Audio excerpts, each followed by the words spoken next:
Hey, you're listening to Taking It Down. Welcome. How are you? Hope you're doing well.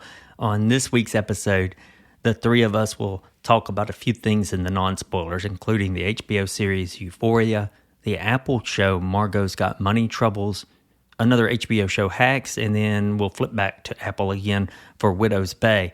On the spoiler side of things, we're only discussing the 5th episode of Widow's Bay. But stick around for all of that. Let's get into the show. I'm going to get Adam and Donovan in here. Let's begin. An elevator tape projection. This is my, and you can put this on the podcast. These are my money saving. I think I could become like a guru, my money guru, because like you get one haircut a year, so that's good. And then you know what else I've realized though? Like, do you know how much you're spending on toilet paper and water? Poop at work. Poop at work. Invest the savings. Always. And time. Invest the savings. or at least install a bidet if it's the toilet paper. I could recommend it wholeheartedly. If you poop yourself at work, that's your employer's problem, not yours. You can hear them. Here they are. It's Adam. It's Donovan with me now. It's great to see them every week and to hear their much more intelligent ideas on television, which is usually where we go with this show. Almost always television, occasionally a streaming movie, but it's been a while. Adam, I'm breaking my promise to Donovan by going back on Euphoria this week. I promised them we were done. We'd shut that book and set it aside. But you're counter to my take because you're entertained by this season. I have to admit that I think y'all discussed this on air while I was gone. Because your view is completely different than mine, and Donovan hasn't seen it. I haven't. Donovan, have you seen any of the show? No, I've only seen a slideshow of breasts. Then you've seen the show. You've seen the program. No, see, I kept it in non-spoilers every week, and it was just our little trip to Euphoria for a couple of weeks. And that third week, I said, I only read the recap, and I was like, that does not sound appealing. I don't think it's a good show. Okay. We have common ground. Yeah, I do think that there are very good performances in the show. I think I would venture to say that someone like Zendaya, who, I mean, you know, has been praised, rightfully so, for years at this point, for everything that she does. You know, when you see somebody who's doing a lot with a little, I feel like there's some of that this season. If you want to talk specifically about this season, I think that's one thing. The show at large, obviously, there's red flags all over the place. You know, I mean, it started as a show about teenagers with a lot of drugs, nudity, and scandal. And it's like, what is happening in America that everyone needs to watch this? You know, I mean, obviously they're not actually teenagers who are portraying these things, but it really did feel, you know, at its best, to me, it feels like, I know I always equate things to music. I'm going to do it again. Makes if you sense, do it. Go in and you're just like, you know what sounds really good on that drum kit is just like a little bit of reverb on the snare. Mm-hmm. And you're like, what would sound even better is if the entire thing was, the mix knob was up to 100. You know what I mean? Yes, or like say you're like, you just got Instagram and it's 2012 and you go to post a picture and you're like, this early iPhone picture, not early, but earlier iPhone picture looks pretty good. What if I up the contrast and the saturation on everything to 100? Hey, guilty. Yeah. That was like my second picture. There you go. Mine too. It feels like a show that's just like everything is turned up all the way, all the time. I think that sometimes that's a good thing. I said aloud while we were watching one of the episodes, I think there's a lot of problems with the show, both as a show and possibly as like an indictment on American culture. But there's still like amazing cinematography in it. There is, yes. Now, that's one of my points with Donovan a couple of weeks ago was that it still looks really great, and it's at least that part's kind of easy to watch. The first two seasons felt of a place. They did. And this season feels askew. It feels... The comparison I made was that it was a bad Quentin Tarantino movie. Yeah. I mean, that was a pretty passive consumer of the first seasons. There's people who are really diehards about it, and I'm like, if it's on, yeah, I'll watch it and be entertained. And it's like an elevated Netflix show in the way that it keeps you watching, because you get to that final scene and you're like, well, I was bored for not a small number of minutes there, but I have to know what's going to happen next. Whereas on the first 2 seasons, I thought it had something to say. I agree, and I think that it wasn't always comfortable, and I see why it comes under fire from people really from all stripes of the political spectrum. But yeah, I would be interested to watch it now. That, not to get political here, but like one of the big questions I think of our time is like, what happened to people who voted for the first time in 2024? Like that turn right. Where does that come from? And that it's really less an investigation of election results and more like what is being fed to people. And it's like the manosphere and all that kind of bullshit. Yeah. But like, what elements of that were being shown in a show like the early seasons of Euphoria? What's the undercurrent here? I may be like giving it more credit than it deserves in that, but it would be an interesting artifact of its time. It's an interesting lens for sure. It's something I think about. No, just working with younger folks. Mm-hmm. I do think they're interesting. They've got a different just expression of political belief or disbelief than you'd think sometimes. Well, and it's a snapshot too of like, you think most of the time that the cliche is like, where you start on the left side of the spectrum and move right as you accumulate possession and family and all of these things. But that's obviously, I still think that that's more true than people realize right now, but there's enough outliers that it's kind of bucking the trend. But, and I mean, this is interesting in the way that like last night, I was flipping through trying to look for a movie to watch, and you just pass like, say like 90s or early 2000s teen comedies. Mm-hmm. And it's like, what do they really have to say? Nothing of their own, but like as a snapshot of what was selling at the time, it's like this worked in a particular climate, and they're still like fun, if you obviously there are problems too with all of these things, but it's like, because Euphoria wasn't, if it was designed to be fun, then it's like, it's sick fun, you know what I mean? More so than teen stuff of the past. Do you remember all the heat that Game of Thrones got for the rape scene with his oldest daughter? Sansa, thank you. This season of Euphoria feels like that writ large. It feels exploitative. Yeah. More so than the first 2 seasons. And the first 2 seasons got a lot of flack for that very same reason. And I asked Donovan, it makes me wonder, was it not this all along? And I was kind of dumb the first 2 seasons. I feel bait and switched. I think that if you are a fan of the show wanting to defend the early episodes, you may, I guess you could counter that by saying like there's enough story there to earn those kind of scenes. Whereas now, only once this season so far have they done the classic Euphoria thing of starting an episode with, let's tell you everything about this character. Mm-hmm. And it's like a short story intro to what's happening in present day. Let me catch you up on who this person is. Yeah. And this season just feels a lot more like, obviously people change from high school to early 20s, but like, do they even remember the characters that they're writing at this point? I think it also suffers hugely from, in combination with that, almost the Arrested Development season 4 problem, which is the chemistry of people being in a room together is not there. Yeah. Because all of a sudden you're managing like pretty massive stars. Yep. Like how do you get their schedules? That's got to be an expensive proposition to shoot a scene with Zendaya and Jacob Elordi and Sydney Sweeney. Yeah. Those are the same issues I had with it once I stopped it.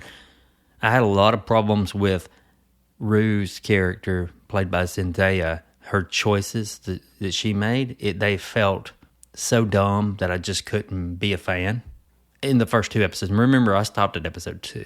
Yeah.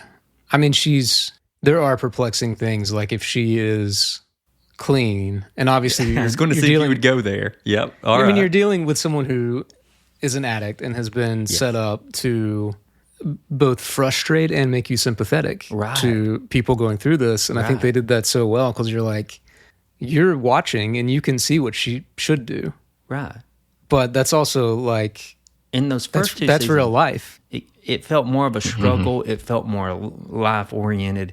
And then in episode 1 of season 3, she just like casually picks up a drink, and you're thinking, I know that's not your drug of choice. What are you doing? Like, not acknowledging that felt like bad writing. And I know it's a real simple 1-minute thing. They do acknowledge that later on in the season. Interesting. Somebody asks, aren't you sober? And she says, well, California sober, meaning she drinks some and smokes a little weed, but hasn't done any hard drugs. Yet she's still, not only is she being forced to like drug mule, but she, when presented the opportunity to work at a strip club later, she like jumps on that. And it's like, this is, it doesn't take long to read the room there that like not everyone is possibly there of completely free will, that there's some bad vibes going on here, and you're around hard drugs and you're around all this. That's like, is this really something that a successful recovery story would? Yeah. Which is what I thought we were getting in seasons 1 and 2. Yeah. That's no judgment on anyone going through that. No. But it is, you do just kind of throw your hands up. And then, the multiple times I have wondered aloud, are they actually just making fun of Sydney Sweeney? Do the writers just actively dislike her? Yeah. Yeah, it's weird. There are echoes of Sam Levinson's show The Idol in season 3 that I didn't even feel in seasons 1 and 2. It just feels icky. What do you think about him? He catches a lot of flack. He's proven the critics right. That's what I'll say, in my opinion. In what way? He exploits female characters for his own devices. I agree. But I do also wonder, when I reach that conclusion, it's like there's almost like a barrage effect that's intended, right? Like you're so overstimulated, doesn't even really like begin to cover it. You're just so beaten down. It's kind of what Tarantino does with violence, but I think right, that exactly. He does it right. Yeah. You're dealing with two different levels of writer there too, as well. So. I think Levinson can do a good story. It's just the issues that come with it. Yeah. That's again where I'm trying to like untangle, are parts of the story good, or are the people on screen just doing a lot in a good way? Mm-hmm. Mm-hmm. And I don't know the answer to that. I do know that I'm, all of this to say, I feel like I've made this more high-minded than it needs to. No, I love it. This is exactly the kind of conversations I like to have about TV. But I'm entertained by it, and if, in a way, I think maybe the problems of the show, the things that people say, like, not like structurally, but like morally, the problems of the show, when you watch it and you're like, I see what they're saying, but I'm still entertained, and then you keep thinking about yourself, you're like, oh, a mirror is being held up to me. What does that say about me that I still watch this? That's a good point. What episode are you on, by the way?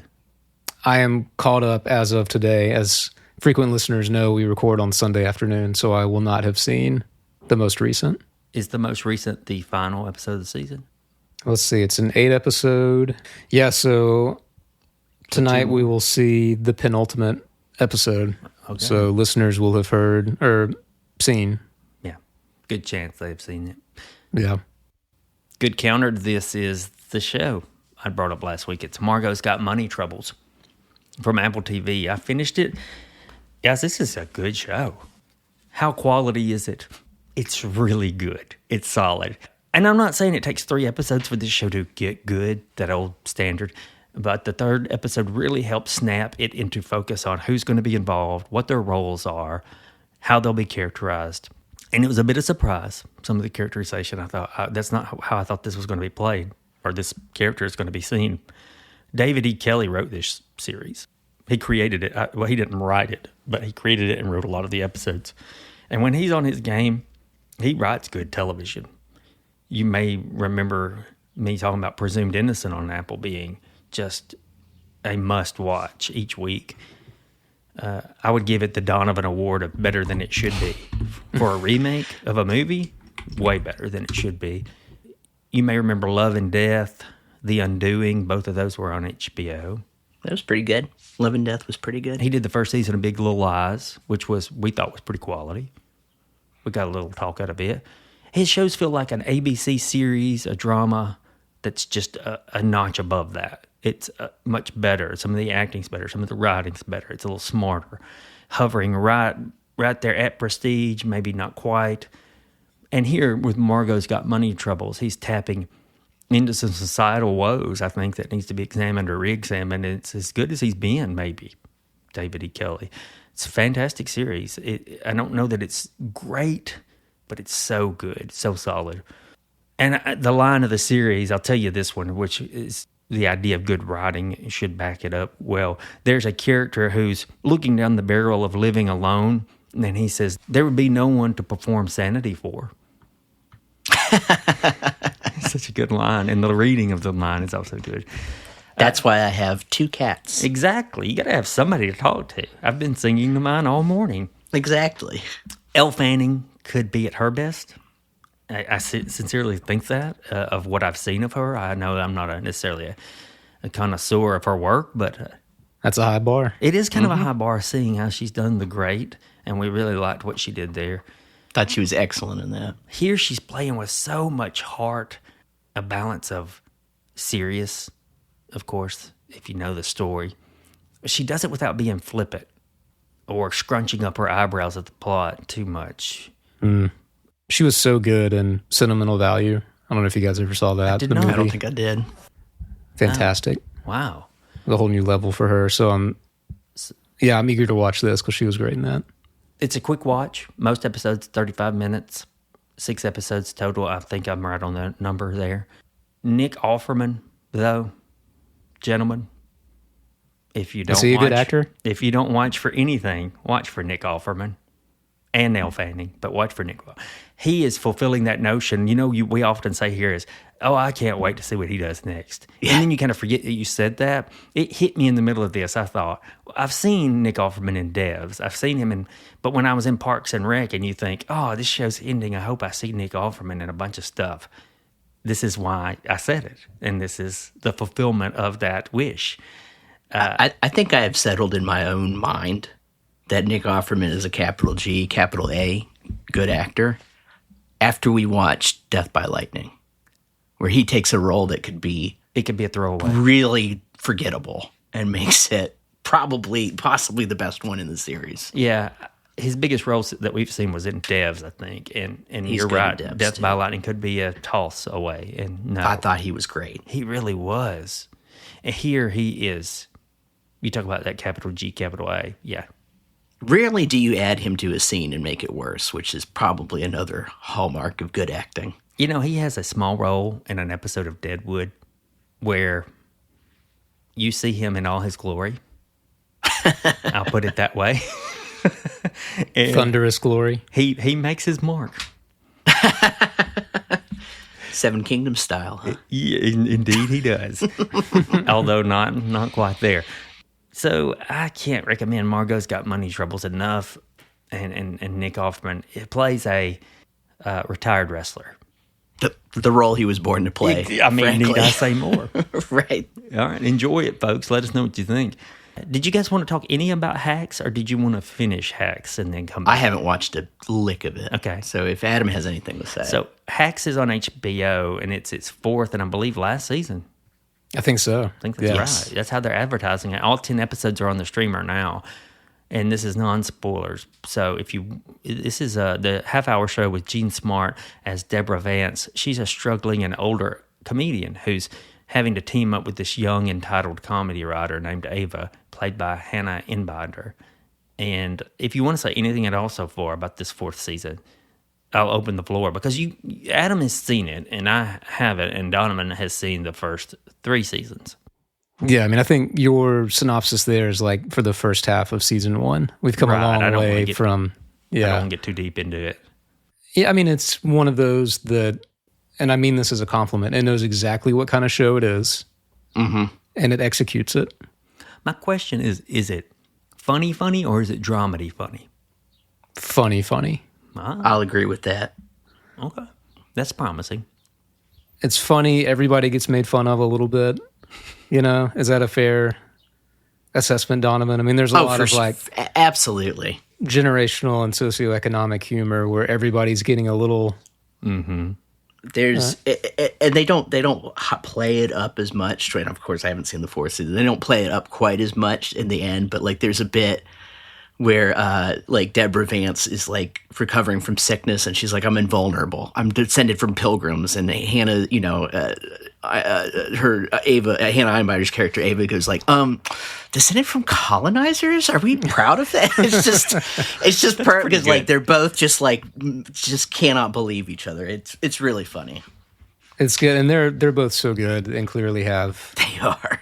Adam, are you about halfway through the last season? Yeah, something like that, probably. Is maybe it pretty a little good? More than half. Still maintaining? Yeah, I think it's one where, because it's like how much story is there to tell?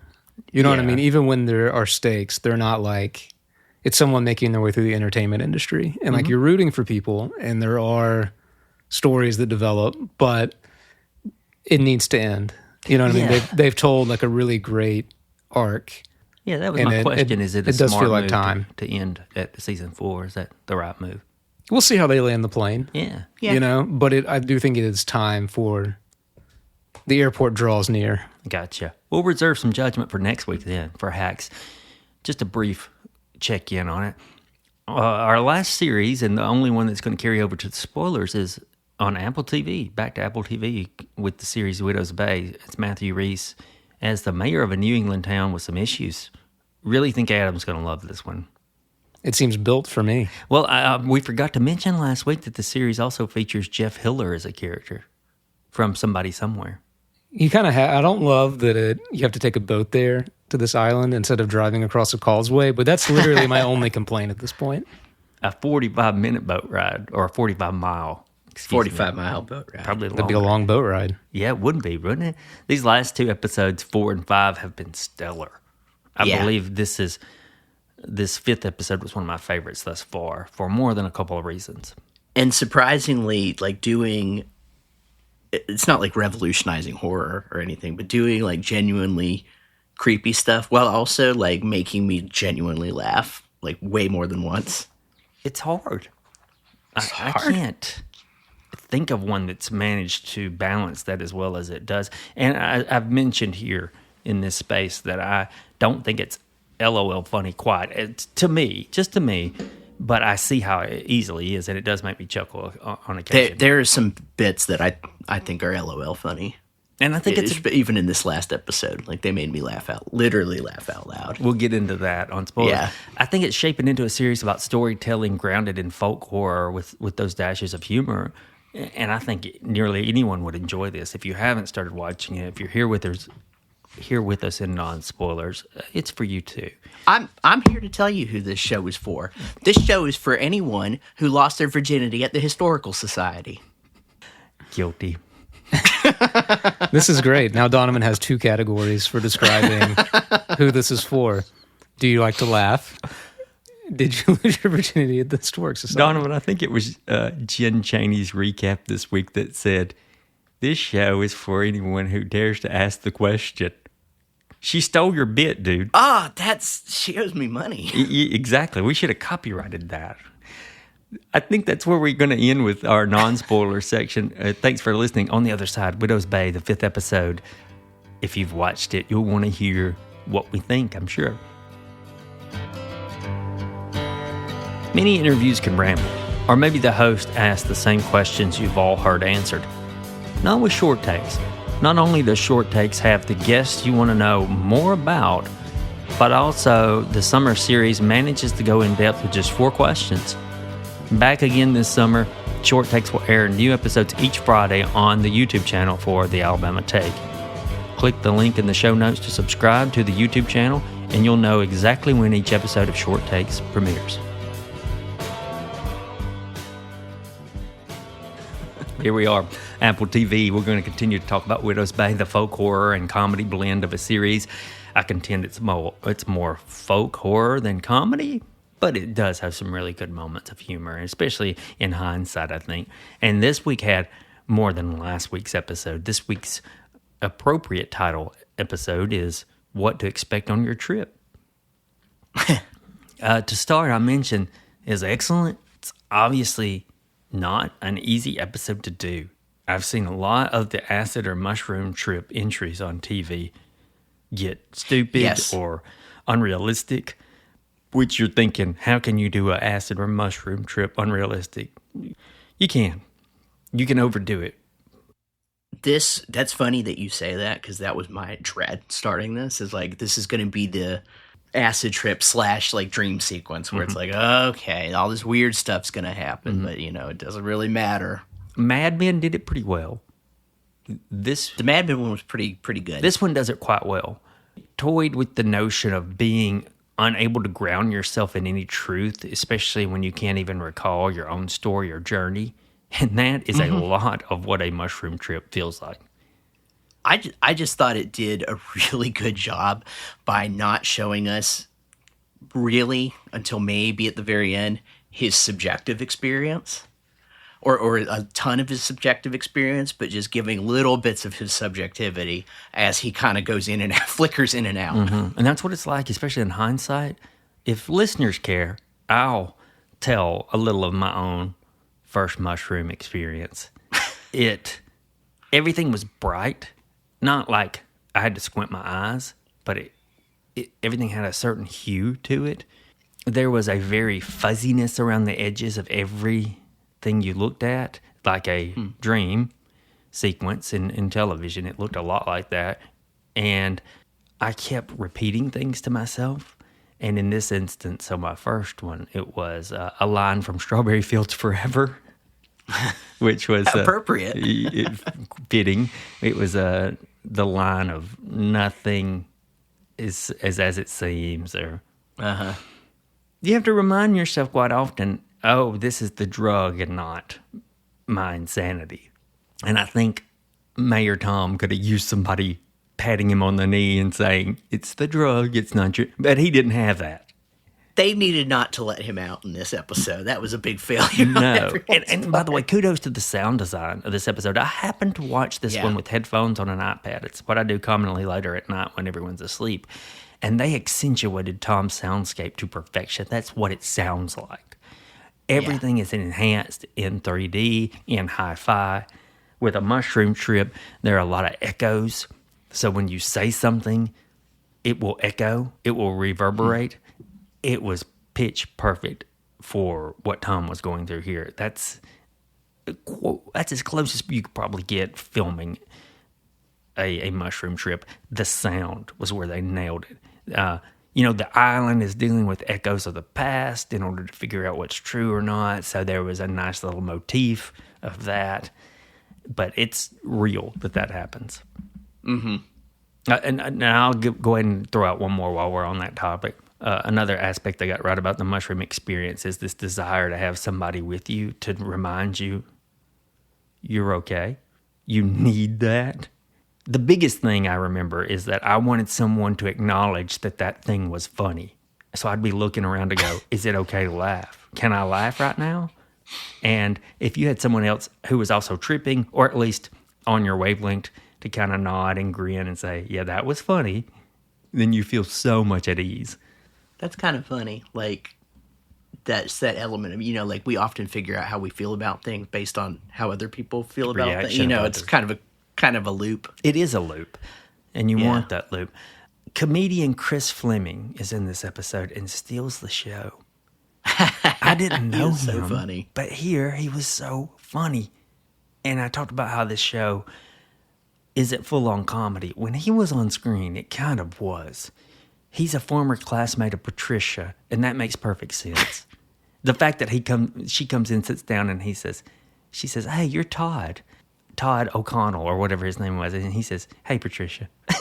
Yeah. And he's kicked back on that couch. The way he's laying on this couch while everybody's so tensed up, and he's just twisting and turning on the couch back and forth.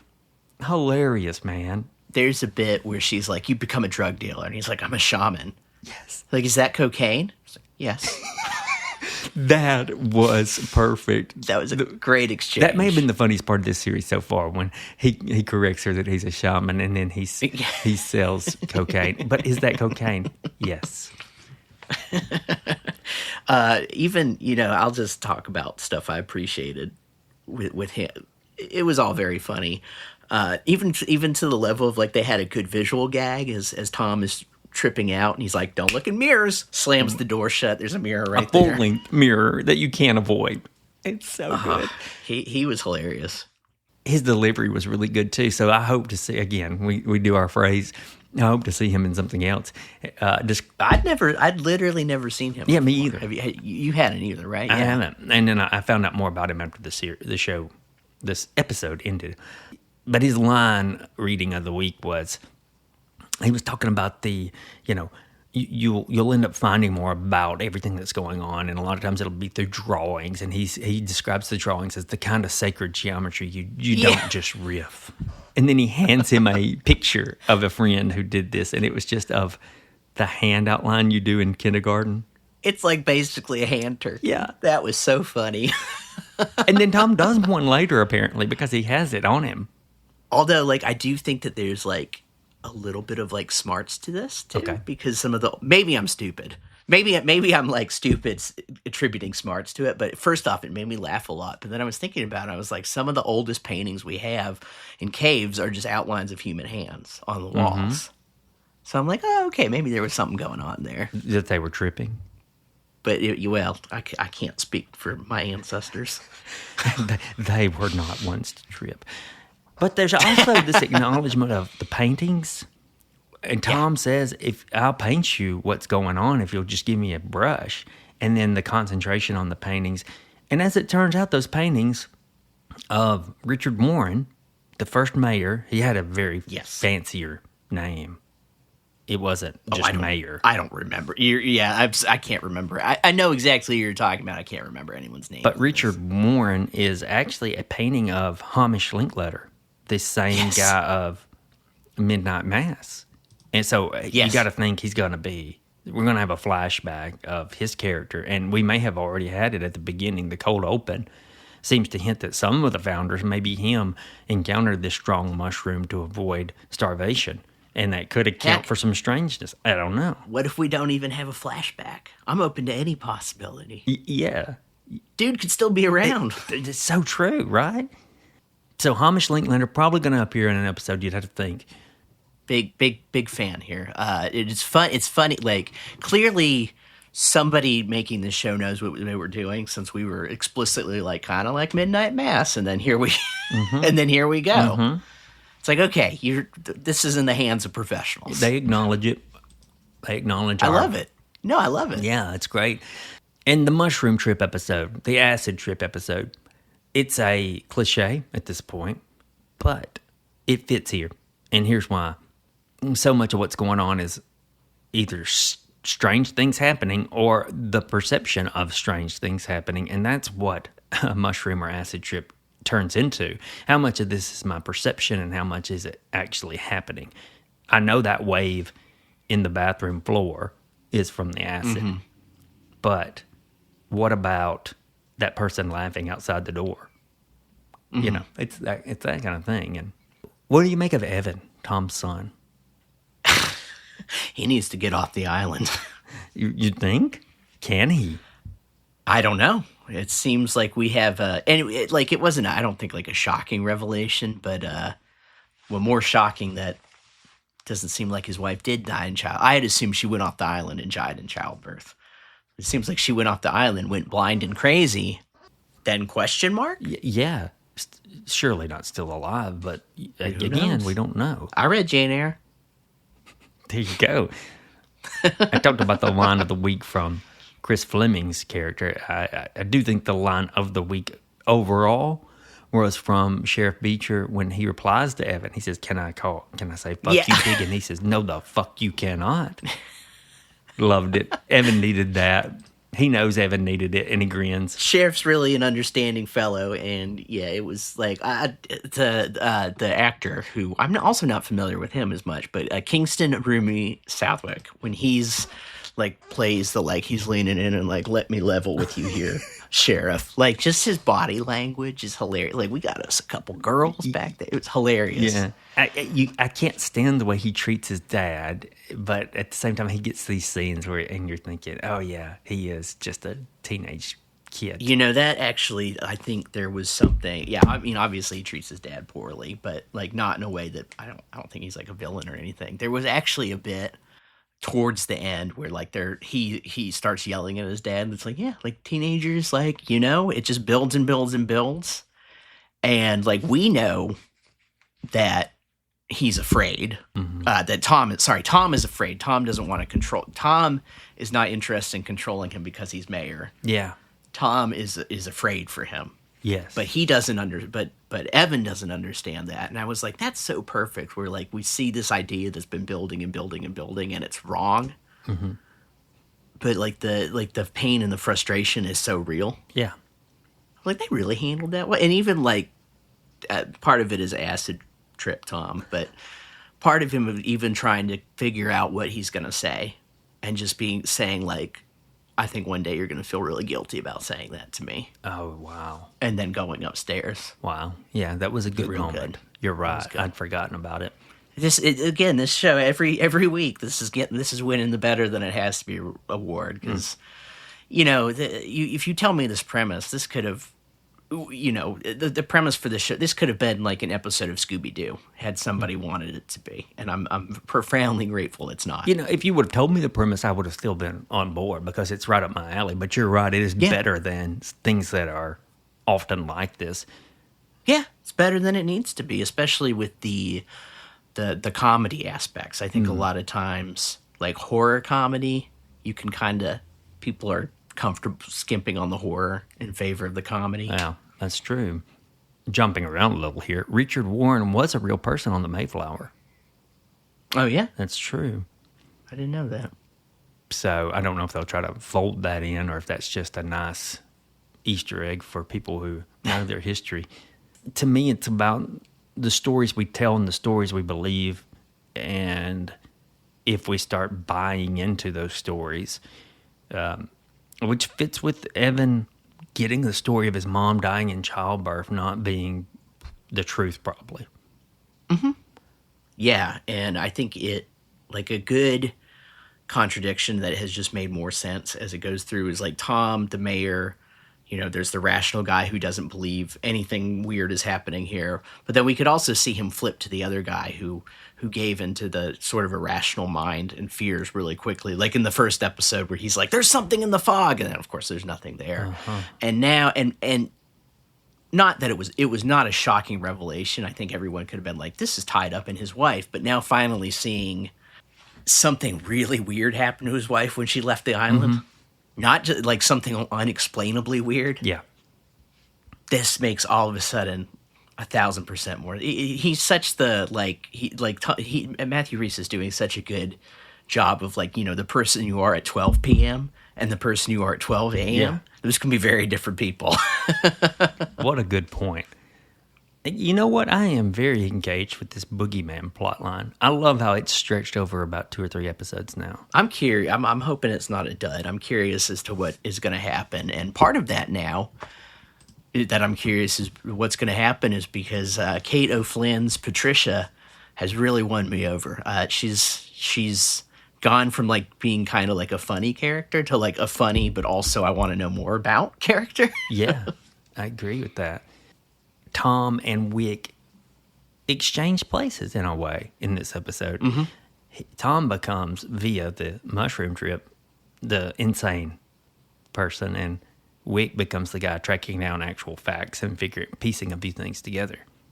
Yes, using rationality as opposed to instinct. Maybe that's the way to say it. Instinct or insight. He's he's connecting dots more than Tom. Through this episode, his is one big thing of unconnected dots because he just keeps appearing places to himself where he has no idea what's going on. I'll just say there was one thing.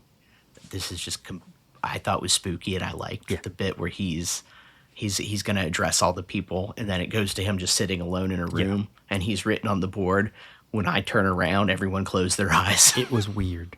It was eerie. It felt weird. We still don't know why the Reverend hung himself. We still don't know as much about the Boogeyman plot line as we do other plot lines. We don't know what the bells mean yet. Right. It's still enough meat on the bones to wrap up the season. 5 more episodes. We're at the halfway point. It's promising. Really good. So, like, if I had to gauge it so far, it's really good.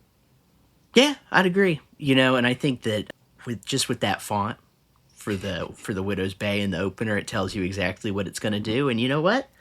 It's pretty much doing it. And then it does it. Yeah. Well, that's it. That's the end of our week.